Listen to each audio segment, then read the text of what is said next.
ಅಲ್ಲಿ ಮುಂದೆ ಬರುತ್ತೆ 12 ಮೀಟರ್ ವೈಡ್ ಹೋಗಿ ಎಸ್ಕಲೇಟರ್ ಇರುತ್ತೆ, ಲಿಫ್ಟ್ ಇರುತ್ತೆ, ಸ್ಟೇರ್ಕೇಸ್ ಇರುತ್ತೆ.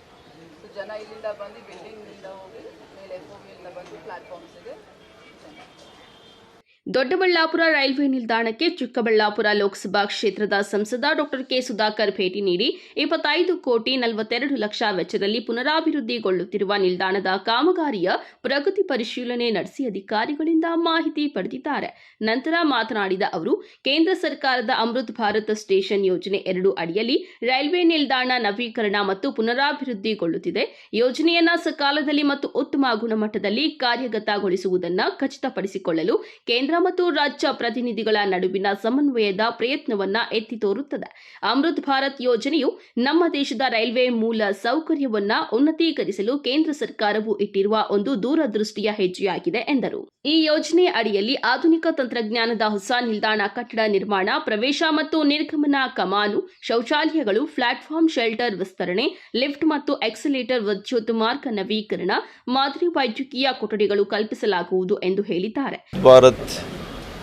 ರೈಲ್ವೆ ನಿಲ್ದಾಣಗಳ ಉನ್ನತೀಕರಣ ಈ ಯೋಜನೆ ಮಾನ್ಯ ಪ್ರಧಾನಮಂತ್ರಿಗಳು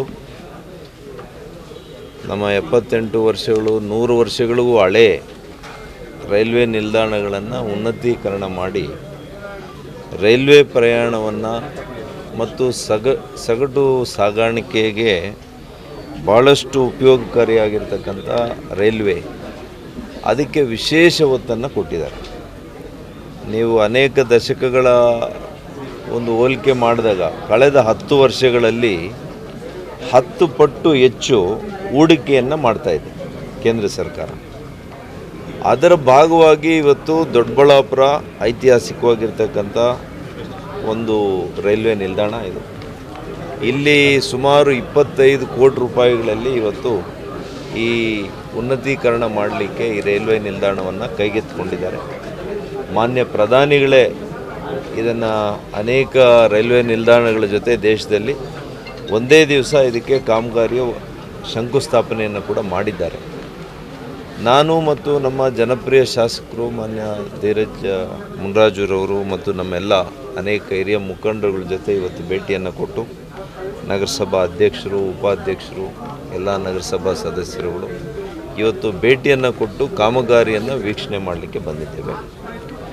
ಕೆಲವು ತಾಂತ್ರಿಕ ಸಮಸ್ಯೆಗಳಿಂದ ರೈಲ್ವೆ ಅಧಿಕಾರಿಗಳು ಡಿಸೆಂಬರ್ಗೆ ಮುಗಿಲಿಕ್ಕೆ ಒಂದು ನಿರ್ದೇಶನ ಇತ್ತು ನಮ್ಮದು. ಆದರೆ ಡಿಸೆಂಬರ್ಗೆ ಆಗೋದಿಲ್ಲ, ಬಹುಶಃ ನಮಗೆ ಇನ್ನೊಂದು 5-6 ತಿಂಗಳು ಹೆಚ್ಚಾಗುತ್ತೆ ಅಂತ ಹೇಳ್ತಾ ಇದ್ದಾರೆ. ಅದಕ್ಕೆ ನಾವು ಒಳ್ಳೆಯ ಗುಣಮಟ್ಟವನ್ನು ಕಾಯ್ದುಕೋಬೇಕು, ವೇಗವನ್ನು ಹೆಚ್ಚು ಮಾಡಬೇಕು, ಕಾಮಗಾರಿ ವೇಗವನ್ನು ಹೆಚ್ಚು ಮಾಡಿ.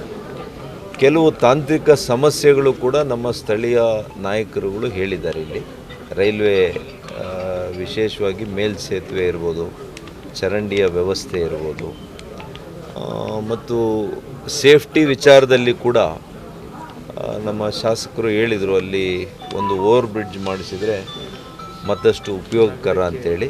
ನಗರಕ್ಕೇ, ದೊಡ್ಡಬಳ್ಳಾಪುರ ನಗರಕ್ಕೇ ಸಂಪರ್ಕ ವ್ಯವಸ್ಥೆ ಮಾಡಲಿಕ್ಕೆ ಅದು ರೈಲ್ವೆ ಮೂಲಕ ಆದರೂ ಮಾಡಿಸಬೇಕು ಅಥವಾ ರಾಷ್ಟ್ರೀಯ ಹೆದ್ದಾರಿ ಮೂಲಕ ಆದರೂ ಮಾಡಿಸಬೇಕು.